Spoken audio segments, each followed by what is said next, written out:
You are onto a life transforming experience as Pastor Prince Abah brings you God's word with deep insight and power. God bless you. Kick against it. They are the ones who have proven this thing called order. In fact, I heard one, is it Bishop or Pastor Chris, who was saying that the government needs to come and learn from them how to run a nation.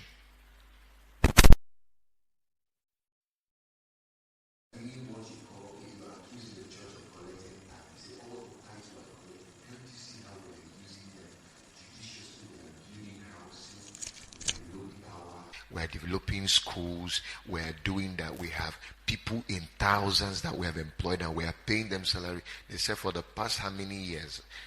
Is it close to 20 years that Covenant University has been in operation? There has never been power failure for one day because they have their own power. They have their own electricity. There has never been a power outage there. But you see, the Nigerian government pays tax or receives tax.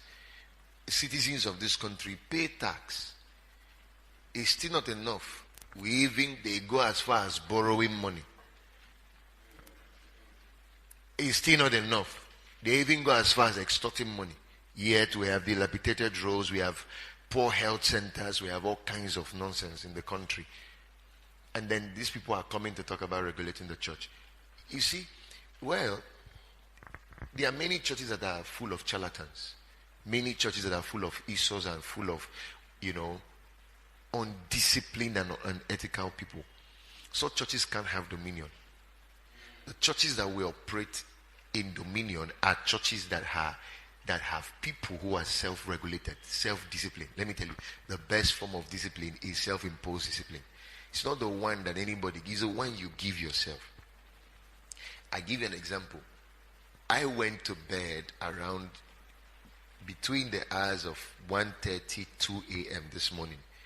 I got up between the hours of 5:30 or so, and then got myself ready for the service, and I'm here. Yesterday I had meetings that started in the morning and ran through to the night. And still, it doesn't. Do I feel like sleeping? Yes. Do I feel like resting a while? Yes. Do I feel like all that? Yes, I do. But there are things when you have internally imposed standards, you don't need anybody to tell you they need to do them. That is what discipline does. Hello, somebody. Now you have to master this thing. If you're going to be a leader, understanding that the church where you are is a church that has a sole, the sole goal of raising leaders, of raising disciples for nations. Transformational leaders is what we are raising here. This is a manufacturing plant. It's not just one of those churches, you go to and just have religious ceremonies and go. I won't blame the government even so much for some of the things they are doing in this country now. All these regulations they are trying to bring into the church, because a lot of ministries have disappointed God. I'm telling you the truth. Because you see, the church of God, the church of Jesus, is supposed to be the ground and the pillar of truth. This is supposed to be the manufacturing plant where we release quality, healthy citizens. The government can't do it. This is where we're supposed to release healthy citizens who you do not tell to eat biscuit and dispose the leather properly. Citizens who you do not tell to break laws. This is where we build such people. Leaders. Citizens you do not need to. It should be that when companies employ the church, we don't catch our members coming late to work. We don't. How can you insult the church? You go to government establishment, the people who are collecting bribe, who are involved in corruption, who are involved in, lateness and all that, you check, they are the church people. So church people now become laughingstock. If you see what the Bible says about us, it says you are the light of the world. It even says we are the salt of the earth. It now says if the salt loses savour, it says how can it be salt? How can it be salty? How can it salt? You can't use it to cook anything. What you do is you take it and dispose it. You throw it away, and then people begin to trample on it. And that's what happens to nations. Anywhere you see government persecuting nation, persecuting the church, there are questions you should ask. Ask questions like, what happened to our light? Ask questions like, what happened to our salt?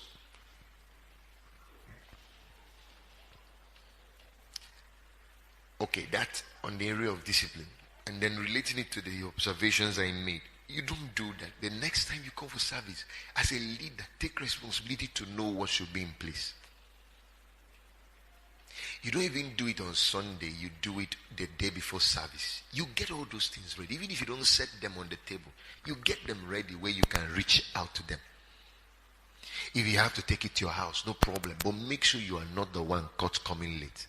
You bring them out early. Set things in order.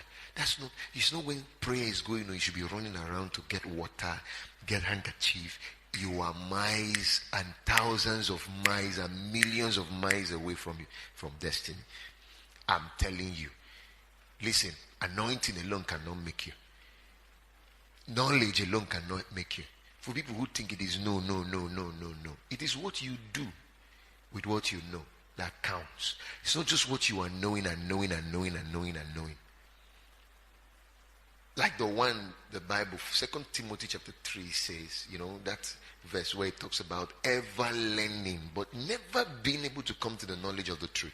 What that means is that learning is one thing. Knowledge of the truth only happens when you apply what you are learning. We can say that a man has finally known a thing by how much he can practice it. Never say this man knows something or because he's saying something. You can only say a man knows something because he can do. It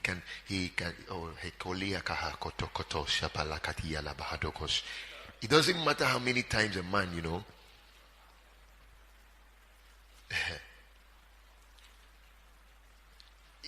those days in my secondary school, mathematics and all that. You don't know a person who knows mathematics by talking whatever. It's the equations you solve. It's not telling us, I know maths. It's not that. It's when we put equations on the board. You don't even need to talk. We see you solving it and getting the right answers. We say, this guy knows mathematics. It's not standing by a car and taking picture that means you own the car. I hope you know that. It's not even sitting on the driver's seat and taking picture that means you can drive a car. It's when you move that car, carry people successfully to the destination and come back. When we see you do it, we now say this guy, he can drive. Having the knowledge of driving doesn't mean, there are people who can talk about it. I can do this, I can do that, I can do that, I can. It's not talking about it. Show us. Then we can say, okay, this guy can do it.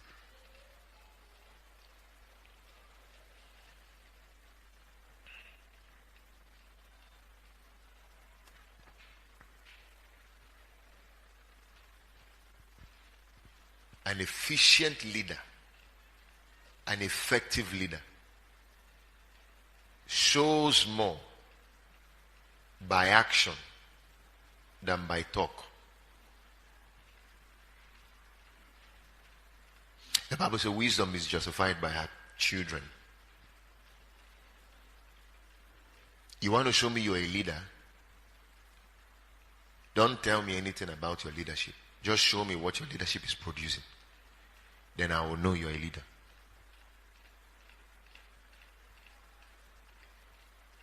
So take a few of this stock of these few things I want to show you. You can see I don't have a clock. How do I know when I'm supposed to start and when I'm supposed to finish? These are the first things you should check. Why is it that my vehicles hardly break down? Because of wisdom. I don't just get into my car and then move. I have studied my car to know what are the likely things that can affect it.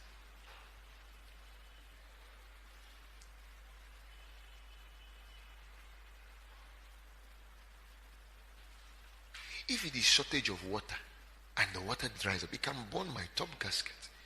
So I don't make the mistake of just zoom, move. I check periodically my water level, oil level, all that.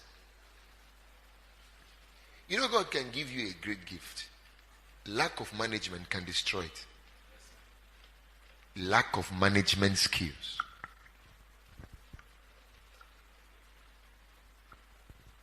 So when I walk into a meeting, I don't just come in and then sit down. No. First, I come in taking responsibility. That's what distinguishes sons from children. When a child wakes up in the morning, the first thing in his mind is what to eat or who to play with. When a son wakes up from his house in the morning, the first thing he's thinking is his environment. If there are dishes that were not done the previous night, he wants to take care of that. If there are, rooms that needs to be tidied up, he wants to take care of that. Anything that has to do with the environment, that's why you call, house chores. You don't dash out to go and look for food to eat until you have taken care of your environment. These are domestic education we were given when we were children. You don't dash out to go and even go to school. Even people who are in school, you take care of your house first. Even when we were smaller, they will give us plates to wash. They will give us rooms to sweep, give us bed to dress. Before we go and take our bath, brush our mouth, wear a uniform, and then eat before we go to school. So we had rosters those days. It showed us everything that we needed to do. You didn't need anybody to tell you what to do. Everybody knew what he was meant to do. If you are meant to wash plate, you knew it.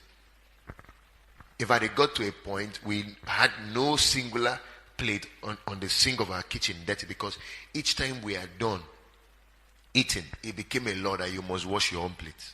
They did it to us to avoid heaping up plates over the night, because those things can actually cause diseases, can attract some kind of stuff into your house, and if you know these people are falling sick left, right, center.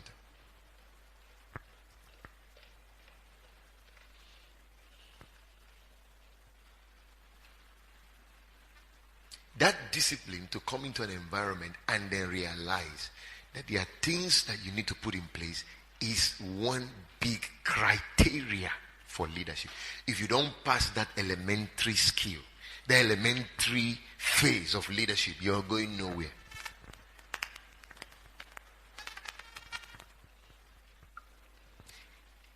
You don't excel with those little things, you're going nowhere.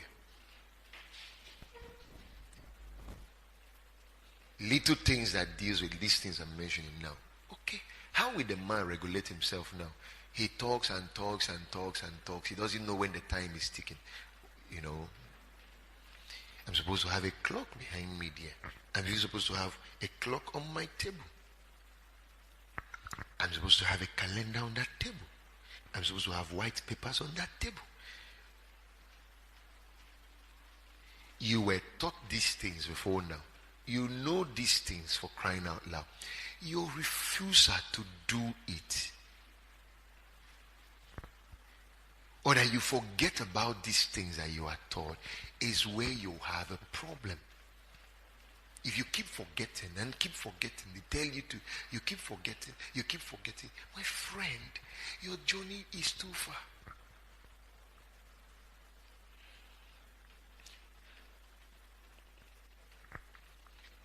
Another observation to make. You notice when I walked in here, I told somebody to go and tell somebody to pull out something that was blocking whatever. You see, this culture called the culture of excellence is something that is not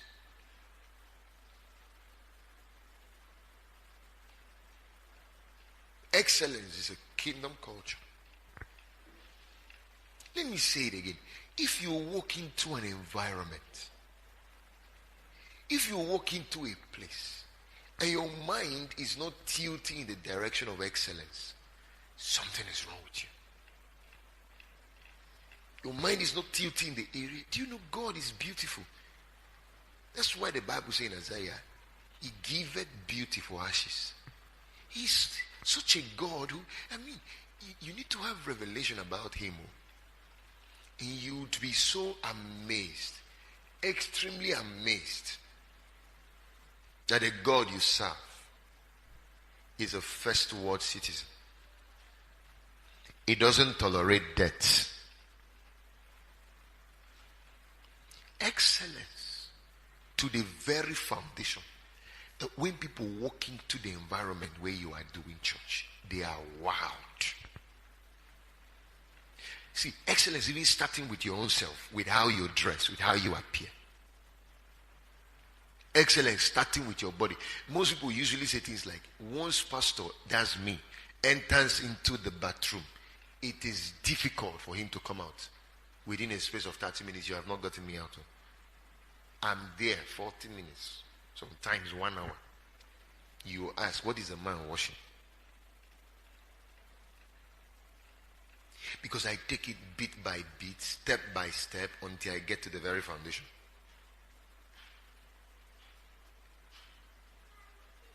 It is always very difficult for me to finish having a meeting in an environment and not clean up that place, even if there's no dead there. It's difficult for me to pull out my clothes and just throw it like that. Difficult.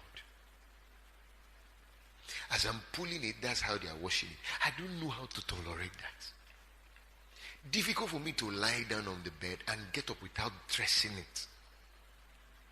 You watch the people who, even if people are there to do it for me, I'll be there with them. They are doing it, I'll be showing them what to do. They finish sweeping, I'll come and have you swept this place? No, sir. I say, come and sweep it. They sweep and get the next answer. Have you swept the kitchen? No, sir. I say, come and sweep it. It's a culture of the kingdom. It's not a devil's culture. Let me tell you, anything that is excellent, anything that is good, anything that is beautiful is God's idea, is God's system, is God's nature. God does not remove the idea you have. I know where some of you are coming from.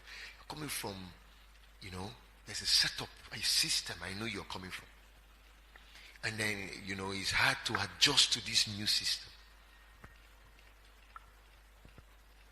It's hard to just fit into this new system. And the truth is that it's not even a new system. It's always been there. It's not a new system. It's just people who are not catching up. Go to Dubai, go to US, go to developed nations. Everything you see there is not compared to how clean and glorious heaven is. Everything you see there. Employ creativity into everything you do. Employ innovation into all you do. Let your mind always go in the direction of how can I make it better? How can I improve on this? How can I make it better? Let your eyes not be caught, not catching things to improve on. Let your eyes not be found just looking around. Let your eyes be caught identifying things that needs to be improved upon. Then you will see that you have become a leader. Leadership begins with leading yourself. Self-leadership. If you can lead yourself, you can lead the world. Don't first pursue conquering the world. First of all, you have to pursue being a self-conquered man. You have to learn and master the art of conquering yourself. When you have conquered yourself, then you can now conquer the world. It's the truth. Self-imposed disciplines. Self-imposed standards. When you have them, I tell you the truth, you don't need anybody to be watching you to do the right thing. You don't need anybody to be telling you to do the right thing. You don't need anybody to be showing you what to do. You know for yourself. The law is only for the lawless. The reason they make laws is because of lawless people.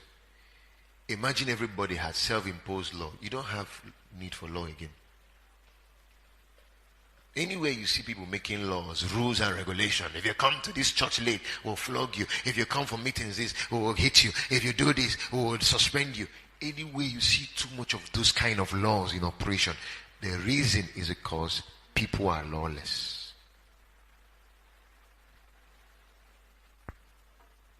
Imagine what will happen to the church if we have this thing. Then imagine what will happen to our nation, the ripple effect on nations if we have this stuff. I give you an example. For instance, in the issue of reading, you don't coerce me. Coerce me to do what? To buy books, to listen to tapes, to develop myself. Ha ha ha. You don't coerce me to do it. You don't push me. Because I know that I am not you. Hello. I can spend the whole day with you now. But the truth of the matter is I spend more time with me. I am the only property. I'm the only person that goes with me everywhere I go. There are places you can go with me, and then you have boundaries. For instance, you can follow me into my parlor. Some of you will stop at the parlor. Some will even stop at the gate. There are some people who can follow me a little bit further into my bedroom, perhaps. But you know, if I want to go into the toilet to go and poo-poo, only me follows myself. You don't follow me there. I want to go and take my bath. You don't follow me there. That means I am always present with myself. So if I'm always present with me, what should I do to me to be the best me? What should I do to me to be the best me? I don't give attention to phone more than me. So, hello, you don't coerce me. How can phone be taking more money than me? Recharge card, data. Some of you burn it on this thing. And you see the way you're making Adenuga rich and making South Africa empty and rich by burning money on this thing. Is it bad? If for me, I only put money here when I know it's going to help me do a few things that will advance me. If I'm doing research with implement my laptop, my phones and all that, I can put money and recharge. It's to develop myself. It's not so I can use it and be patronizing somebody. Watching movies up and down. There are people who burn data. All they do is watch movies for a whole day. They are on movies. But the person you are watching is investing heavily in himself. You see where we have a problem. I hate to look within me and find that there's still something that doesn't look like the image and likeness of God in me. If I find something, I declare that area a project of attention. I find that is laziness. I ask, is laziness encoded in God's image? Is it in God's likeness? There's no laziness. I begin to declare war on it. If I find out it is procrastination, does God procrastinate? See the whole world he built in 7 days. I begin to deal with it. I look within. I see there's pride inside. This is not the nature of God. I remove it and begin to deal with it. I look, there's snobbish character inside. I declare it a war zone.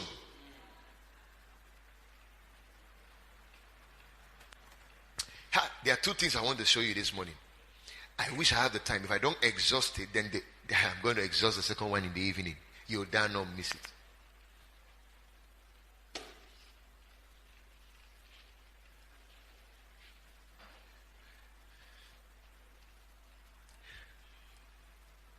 I was asking somebody, why do you think I like to be held accountable? I like to submit myself under authorities that can hold me accountable. Do you know there are people who think you lose the right to your freedom when you are under somebody? No, I say you actually gain the right to your freedom being under authority. I say people who don't give themselves to be held accountable don't know what they are doing to themselves. They don't know they're destroying themselves more. Okay, look at your car for instance. Brake, accelerator. You match the accelerator, the car moves. Imagine there's no brake. If they tell you there's a fine car out there going to Lagos and then it has only accelerator, it doesn't have any brake, will you enter there? Now, what makes you think you want to be that kind of a human being that has only accelerator in your life, but you don't have brakes? Can't you see you're heading for accidents? People don't know it's an advantage to have a man that you put your head under. Big advantage. You don't know it's a big advantage to have somebody who restrains your will. Because the biggest thing that has destroyed people is will. And not the devil, not the devil. Okay, who destroyed the devil? If the devil is the biggest guy that destroys people, who destroyed the devil? Lucifer was in heaven. You know, Lucifer is the devil. He was in heaven as one of the cherubs of God. Who destroyed him? Was there a different Satan that destroyed Satan? So if you're telling me Satan is the biggest problem of human being, who now destroyed Satan himself? Everybody say will. I will exalt myself above. I will become like the Most High. Will. And that was what killed him. Anytime your will is not in check, your will becomes your biggest destroyer. Becomes your biggest destroyer. There are people who don't like anybody to, interfere in their lives. I don't want you to talk to me. Don't correct me. There are people like that who are just alone on their own. They live in isolation. Can I say this to you? 2 things that can finish your life quickly. 1 is living in isolation, and number 2 is being in the wrong company. These 2 things. Living in isolation. When you are in isolation, the truth of the matter is that most of the things you do are things that destroys you. I'll give you an example. Do you know it's going to be very difficult if you are a smoker now? You are with me now here. Maybe you smoke. No matter how smoking is hungering you, you can't pull a cigarette out now. Is somebody hearing what I'm saying? You can't pull a cigarette out, no matter how the thing is hungry. But imagine you are alone. Let's assume your addiction is masturbation, for instance. I hope you know here that we are now, you can't pull your zip and begin to do masturbation. No matter how the thing is hungry as a lady, you can't go and look for cucumber somewhere and be doing one nonsense here. I hope you know that. You can't do it. Why? Because we have broken the law of isolation. We broke the law of isolation. We broke the law of isolation. Now, if you are in isolation, watch, your vices increase. If you want to minimize your vices, just begin to look for people who hold you accountable. Just be in company of people who hold you accountable. Then you want to break wrong companies, which is the second biggest problem people have. I like to be with people who encourage them to do wrong. It's easy to accept a wrong advice than a good one. Very easy.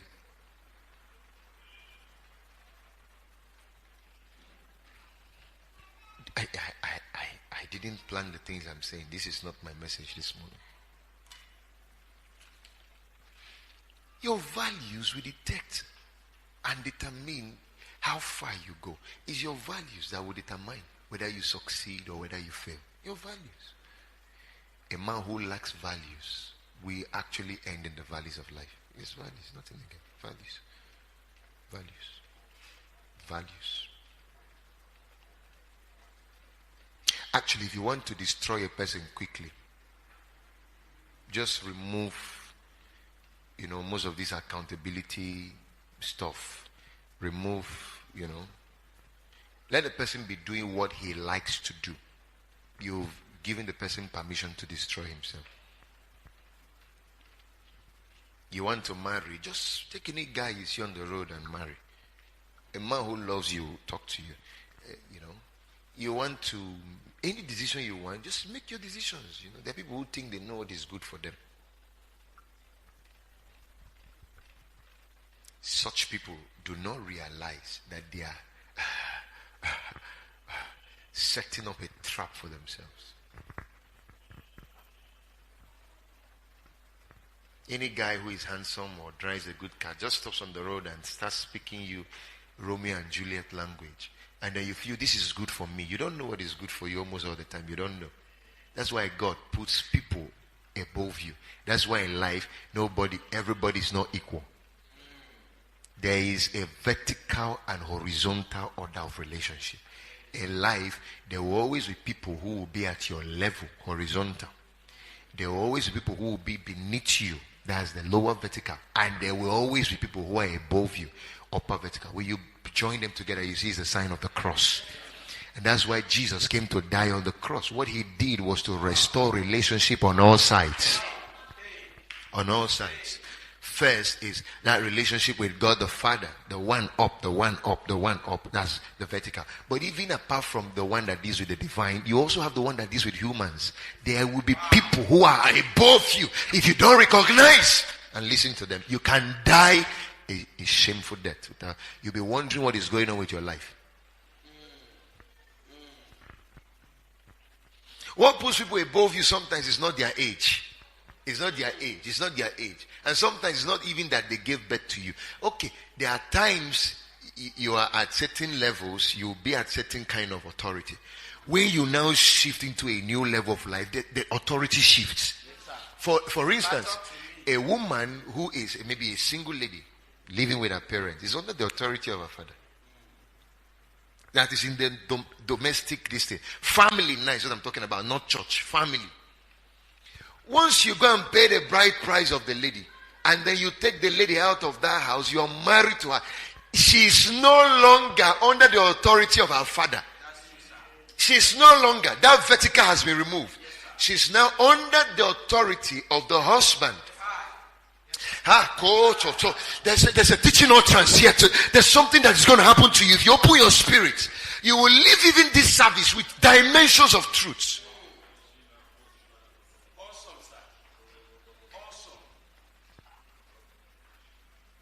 So people make the costless mistakes of their life because they don't know where they belong. They don't know the people up here. You should know them. For me, I know the first vertical is God. Jesus, the Holy Spirit. That's the first vertical. A second vertical, you know it already.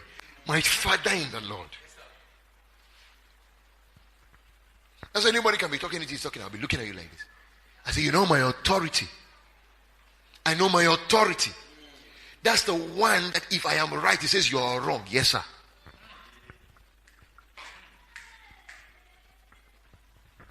See, you can be a sergeant in the police force, but you don't have any rights to take instruction from a military general. You can, depending on the context. You can. There's a context where maybe a military general is talking to you as a sergeant because of, you understand authority. You can say yes, sir. Maybe he just sends you on a domestic or a casual errand. You can, okay, yes, sir, and then get on with that. But when it has to do with that office, that environment, that military environment, you cannot be under the authority. You can actually break the authority. A general telling maybe a police constable, shoot this guy. He has the right to hold his gun. But do you know an ASP can give that guy the same order, he will execute it? Because authority exists within boundaries. Okay. If I enter an aircraft now and I'm flying from Enugu to Lagos or from Lagos to the UK or the US, when I enter that aircraft, do you know it doesn't matter who I am? It doesn't matter whether I'm the president and founder of the Renaissance Place or Pristine Hills Church or whatever you want to call it. It doesn't matter. The moment I enter that aircraft, my authority suspends. I can't go there and now be commanding the people. The one who now has authority there is the pilot, is the captain. He gives an order. He says, everybody put your seat down. I don't say, who is that idiot talking? Do you know, even if it's my son in the Lord, in that terrain now, he becomes the father. He becomes the organ because that is his environment. Within ministry context, it doesn't matter your anointing. It doesn't matter your eloquence. It doesn't matter your gift. It doesn't matter your power. It doesn't matter even the financial influence you have. It doesn't matter the chapter or the state you're pastor. Within the ministry confine, I'm still the final authority. Yes, sir. But if you now take the authority outside church setting, you are a pilot over a plane. I enter that plane. You say, fasten your seatbelt. Yes, sir. I will fasten.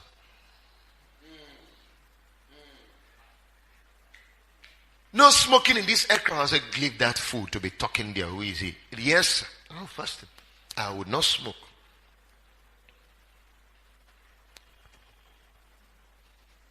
Wear your life jacket. Oh yes, I will wear. Even if I don't know what is going on. Instruction is what saves you from destruction. Have these things in your life, you will go far. The vertical order of relationship is key. Know them. You have to know them. You have to know them. Who is the man who takes my wheel and bends it? Can I say this to you? If you say you have a vertical authority over your life, and then he can't kill you. What I mean by he can't kill you is that thing you want to do desperately, even if it's in your interest, if he can't take it and keep it by the corner, and you cannot, okay, not as I will now, but your will be done. Only God could have done it to Jesus. Imagine there was no God in the life of Jesus to do that. Do you know that was the last day we would have heard about him? Some of you, God brings you to that point where before the next phase of your life opens, he has to get you to, okay, can I shock you? When God created Adam and Eve, do you know why God put that one tree in the garden? I said, eat everything else. But of this one that contains the knowledge of good and evil, he said, do not eat it. It's to tell you, you are under authority. It's not because if you eat that fruit, whatever, he was trying to tell man, you can have freedom. You have freedom. But any freedom that does not exist within the confines of authority is not true freedom. It's bondage. And the way you live like that, you enter problems in your life.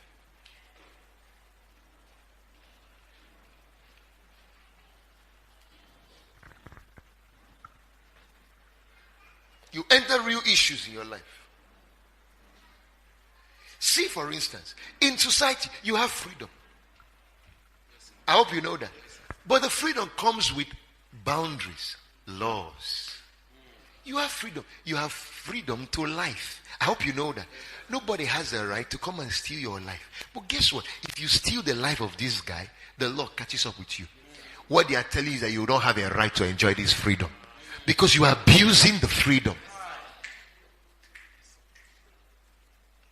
You have the right to own properties. You have the right to own whatever you want to own. You have the right to live, acquire land, acquire properties in any part of the world, in any part of the nation you want to acquire it. Nobody can stop you from doing that.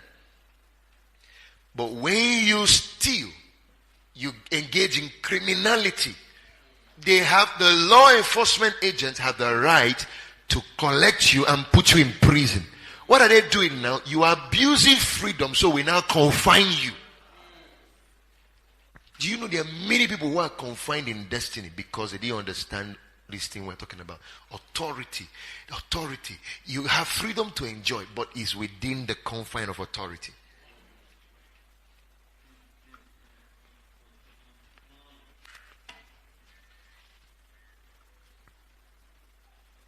Thank you for that powerful prayer you did, though. You opened the heaven here.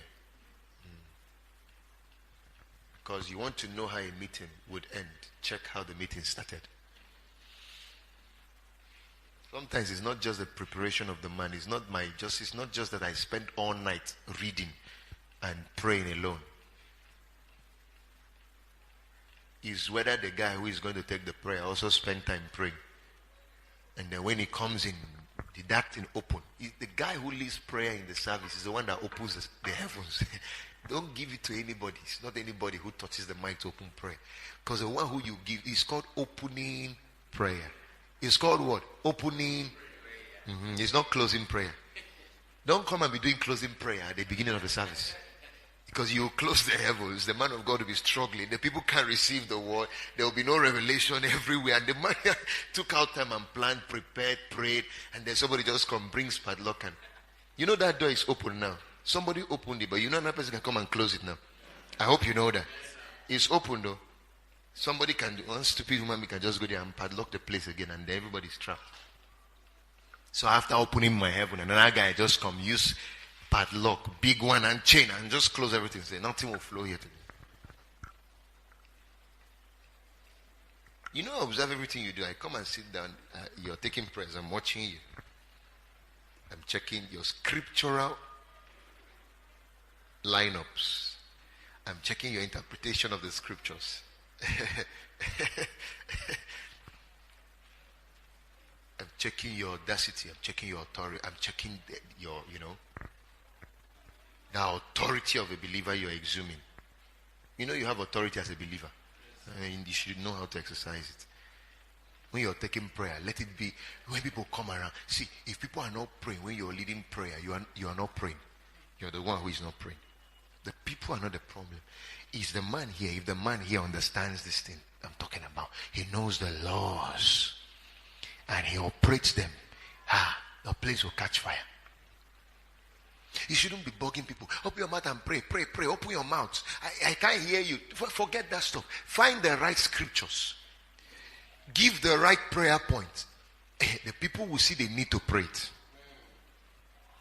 When you're giving all your prayer points are OP, off point. They are frustrating people. One of the first things a preacher identifies a good preacher identifies when he walks into a meeting is if the glory cloud is there. It's not there. It's not about the numbers first though. There's something even about the glory cloud. If he hits a meeting, he hits the people's houses. Somebody will be in the house sleeping. The thing don't hit here. But what happens is that it now moves like a tsunami and begins to quicken them. Somebody will just be in his bed and say, what am I doing here? Why am I not in church? You don't know it's a guy opening the heavens here. That there's something that hit the meeting. Worship, prayer hits the meeting. All the people you are inviting for your services, they're in their houses. You don't know what happened to them. They don't even know what happened. They begin to get up from their bed. They take their bath and they are running to church. They can't explain it. Most times after the service, no wonder I was feeling that unrest.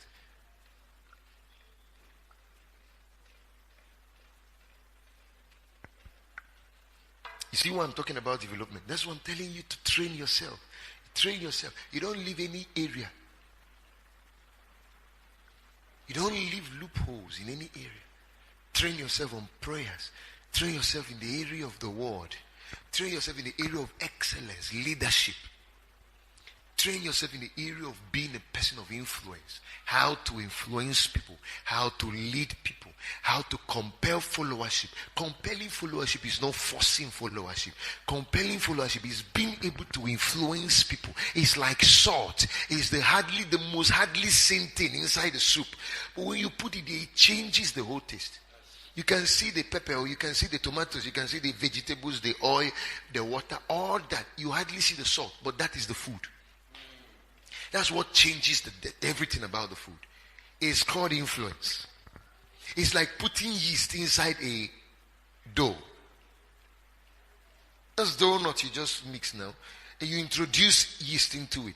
What happens is that invisible element that goes and mixes with that stuff makes it to swell up. You're looking for what is swelling the thing up. You can't find it, but it's inside it. That's what every leader should carry. Ability to move people to do a thing without necessarily hitting them, without necessarily forcing them. Ability to move people to leave their houses and come for service without going to the house with a gun and putting. Church is a voluntary organization. Without putting gun on their head and saying, if you don't follow me to church, I kill you.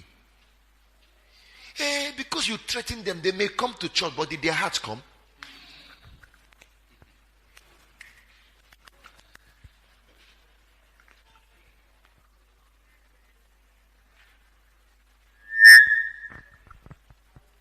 There's a shift going on now. There's a shift going on. I know what I'm called to raise. It's a kingdom of transformational leaders. It's not just a church.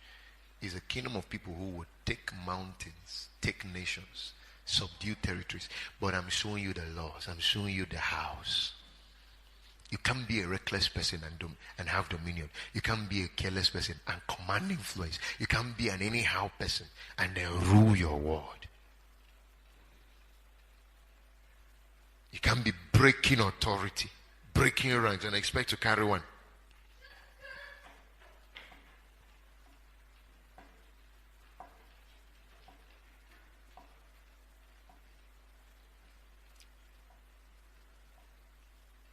You cannot be playing with investing and developing yourself and think you're going to rule your world. It's not possible.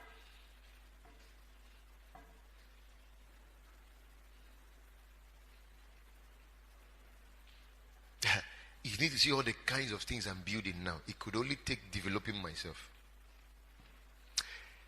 There are things I will show you this evening. I want to touch on two things. I will maybe just finish this one God has asked me to do with you.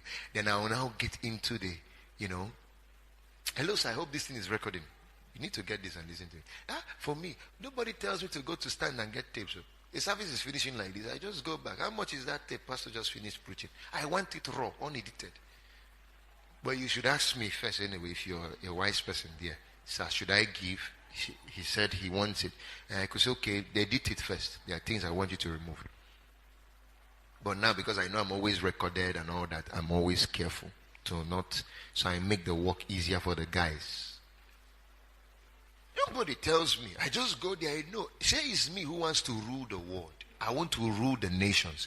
And will I rule the nations without information, without revelation, without knowledge, without skills? Who does that? If you know what you want, the next thing you need to find out is the price you need to pay.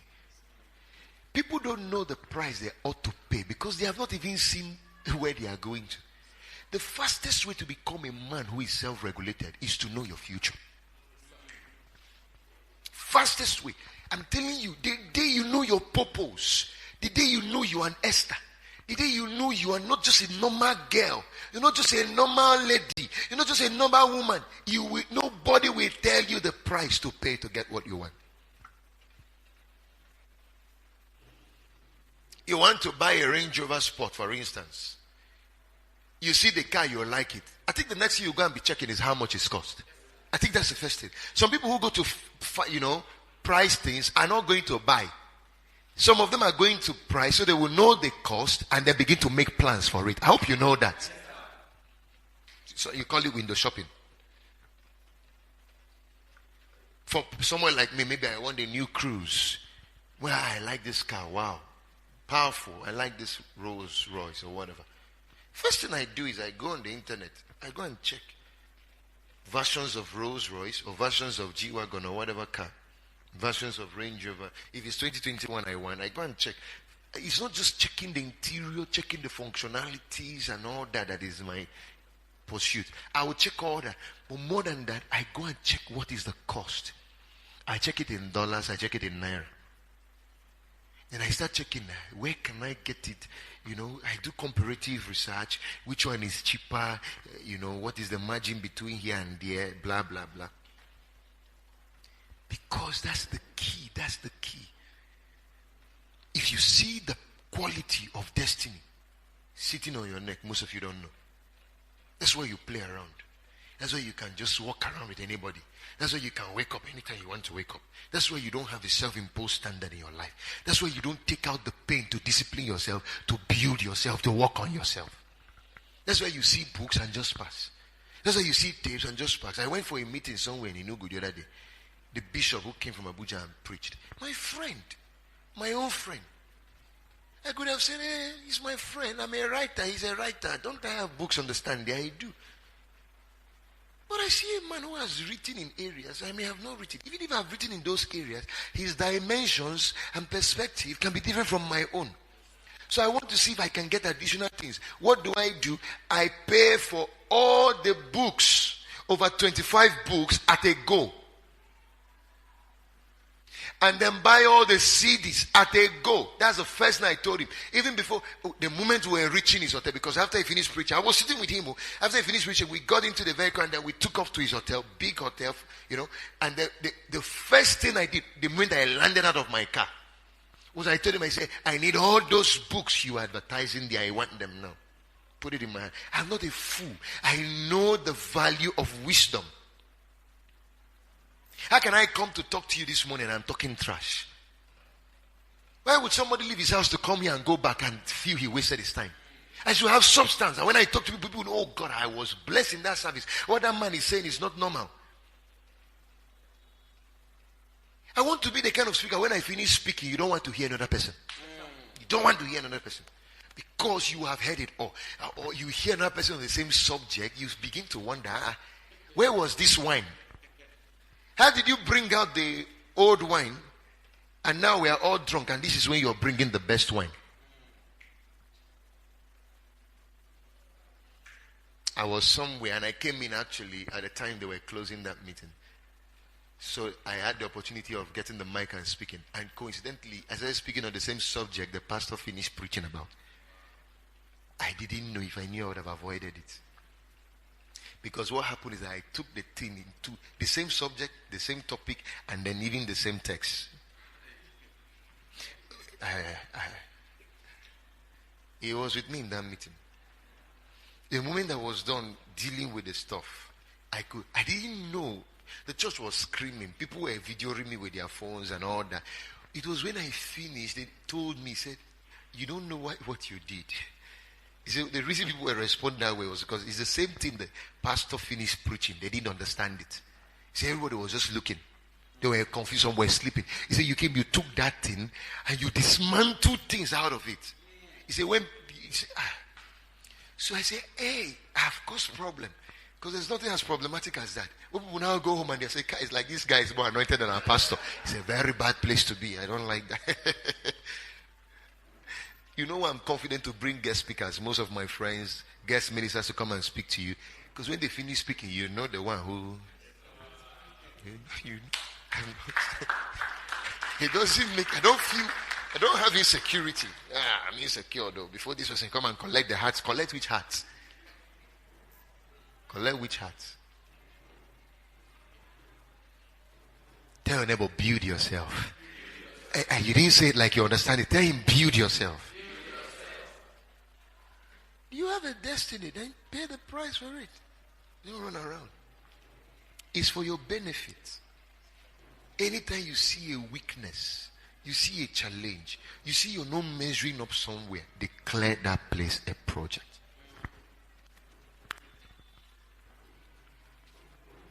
Declare a project.